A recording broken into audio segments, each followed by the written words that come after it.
ভগবান কি কখনো মানুষের খাবার খান? আর সেই খাবার যদি হয় মাছ, তাহলে সেটা কি সত্যি সম্ভব? এই গল্প শুনলে আপনার বিশ্বাস আর ভক্তি দুটোই একসাথে কেঁপে উঠবে। ভারতের ওড়িশা রাজ্যে বহু বছর আগে বাস করতেন একজন নিষ্ঠাবান বৃদ্ধা। একদিন তিনি গেলেন শ্রীক্ষেত্র পুরীতে ভগবান জগন্নাথ দেবের দর্শনের জন্য।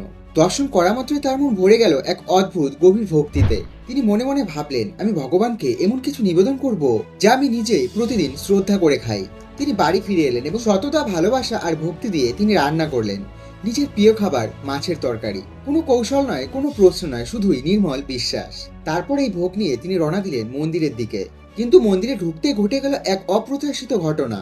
পুরোহিতরা রেগে গেলেন। তাদের একটাই প্রশ্ন, ভগবানের ঘরে মাছ, এই সাহস তুমি পেলে কোথা থেকে? চারদিকে উত্তেজনা, নীরব হয়ে গেল সেই বৃদ্ধা। তারপর ভোগের ঢাকনা খোলা হলো, আর যা দেখা গেল তা কেউ কল্পনা করতে পারেনি। মাছের তরকারি পরিণত হয়ে গিয়েছিল কাঁঠালের তরকারিতে। না গন্ধে না রূপে মাছের কোনো চিহ্ন নেই। এই দৃশ্য দেখে সবাই স্তব্ধ। সবাই বুঝে গেল ভগবান দেখেন মন, খাবারের নাম নয়। আর এটাই হলো প্রকৃত ভক্তি। ভগবান জগন্নাথ মাছ খান, কিন্তু গ্রহণ করেছিলেন এক ভক্তের নিঃস্বার্থ বিশ্বাস। আপনি কি আগে এই সত্যটা জানতেন?